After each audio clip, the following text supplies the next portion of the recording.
Sinabi ko naman. Nandito kami ngayon sa Kenny Rogers Roasters. Hindi tayo namin pagkain dito. So, malalaman natin kung masarap ba to o hindi. Hey guys, this is Brian Mendoza and welcome to Grill Fox HD.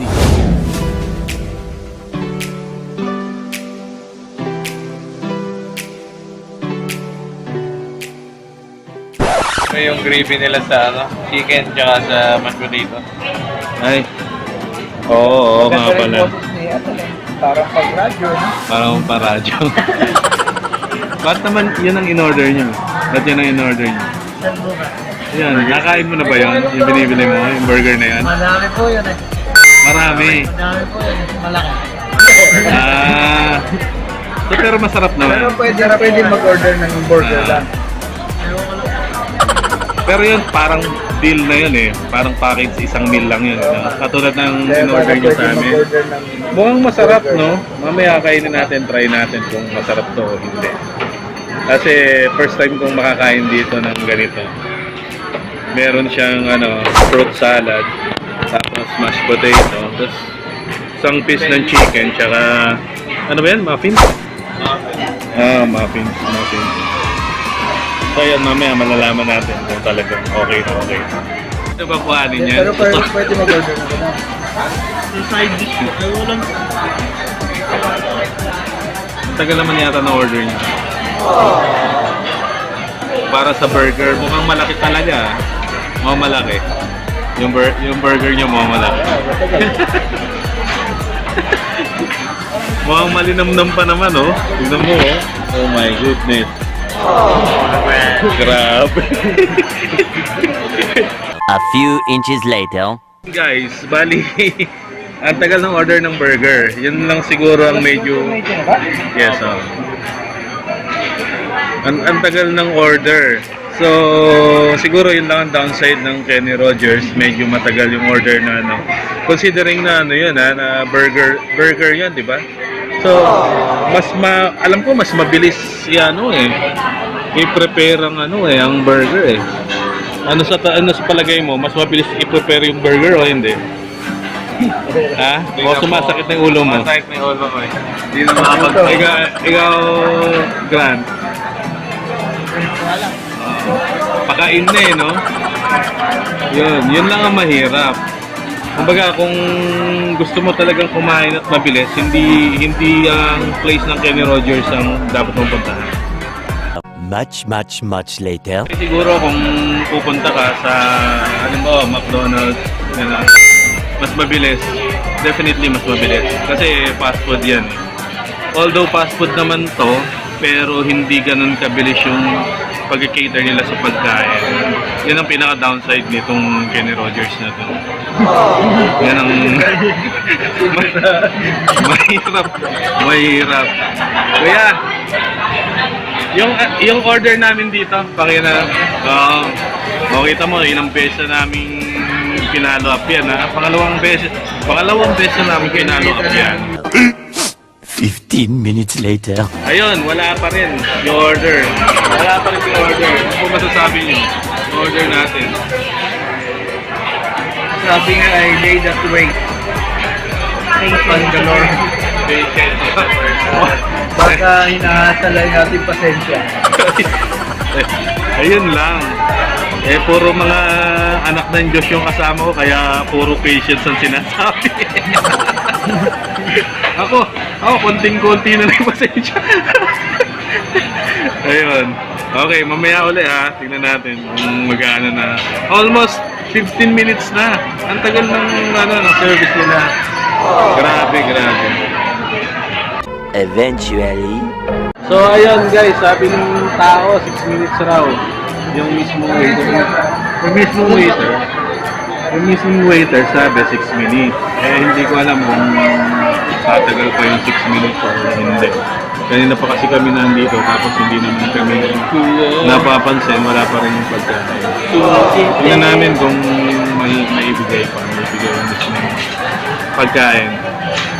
Ayun, watch out na lang kayo mamaya, tingnan natin. Sana may compensate ng tagal ng paghihintay namin sa Kenny Rogers, yung lasa ng pagkain nila. Yung, alam mo yun, yung, uy, okay lang rin pala dahil, naghintay kami ng matagal, masarap naman yung pagkain, di ba? So, yun. Ang dapat. 1 hour later. Oh, 12:28, wala pa rin yung pagkain.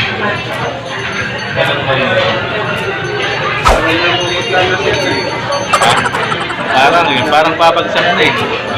Wala pa rin yung pagkain. Sa ulo, Brad. Yun lang. Kaya hindi mo rin masisisi kung yung mga ibang tao. Alam mo yan, yung pupunta ka ng McDonald's is, nasa 7 minutes to 10 minutes. Meron pa kang dirang McDonald's dati. Pag hindi nila naibigay within 7 minutes yung pagkain, dati yun free yun. Oh, free yun. Yan, totoo. Noon yun, mga 19... Pag nag-service crew ka sa Jollibee, hindi ka natatanggapin sa McDo. Ganun sila ka-competitive dati. Competition sila. Oo. Tsaka walang kinukuhang pangit nun sa service crew. Hindi, totoo, wala. Ibig sabihin. Siyempre, ganun yun. Hindi, totoo yun. Kahit sinong tanongin mong mga matatagal na ng service crew. Kaya nandun si Goma palibasa, McDo. Oo. Hindi, totoo talaga, walang kinukuha. Alam mo yun, ganun ang dahil. Matatagalan pa to. Talagay ko. Magdedekada pa tayo dito. Arigato. Yan ang problema. 2 hours later. Ayun guys, tinitignan pa rin namin to. 6 minutes raw pero wala pa rin yung 6 minutes sa pagkain.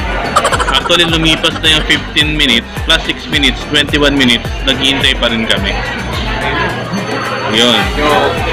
Yan ang problema. Baka hinuhuli pa yung yung manok kakatayin. Burger yun eh. Ha? Burger na manok ba yun? Yung baka, baka anuhin pa. Baka lulutuin pa yung baka. Palalambutin ganun. Mga 2 oras pa tayo maghintay. Malulungkot na yung mga kasama ko. Oh, ito. Malungkot na rin to. Wala pa rin yung pagkain namin. Sa inyo kabilis na. So much later that the old narrator got tired of waiting and they had to hire a new one. Wala pa rin talaga. O magre-rate lang ako dito ng service, siguro 1 star lang sa out of 5. Pambihirang patis na yan. Ang hirap, no? Ikaw na bumili, ikaw pa naghintay. Suggestion. Ang suggestion ko, pag ganun, magsarado na sila. Hindi, joke lang po. Hindi, ang suggestion ko dyan, magkaroon sila ng timer. Alam mo, ito, sa Jollibee kasi dati may mga timer. Dapat yung mga binibigay na mga, mga slot na gano'n, may time yun eh. Pag lumagpas siya ng 5 minutes, dapat i-urgent mo yun. Ganon ang alam mo yung Or po pwede mong i-prepare na agad ahead of time, mga dalawang order, naka-prepare na sila para pag andyan na. Ayoko naman magbigay ng review na pangit, pero kung ganito naman, di ba? Hindi masaya. Yun.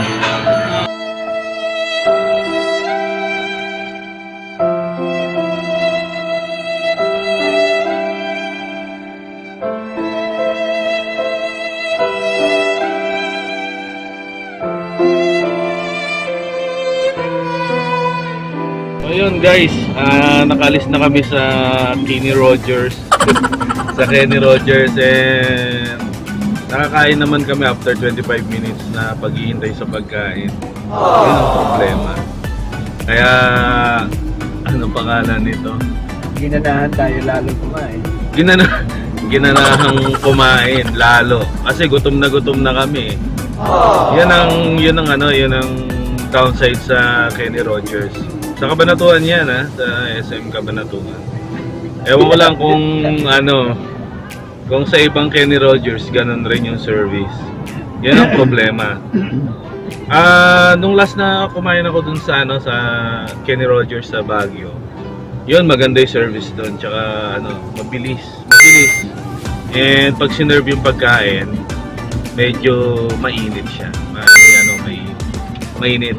Hindi katulad dito sa akin ni Rogers dito sa ano, Cabanatuan, which is hindi ganun kainit, tapos ang tagal namin naghintay. So, ayun guys, nirecap ko lang kasi sa tagal, kumain kami.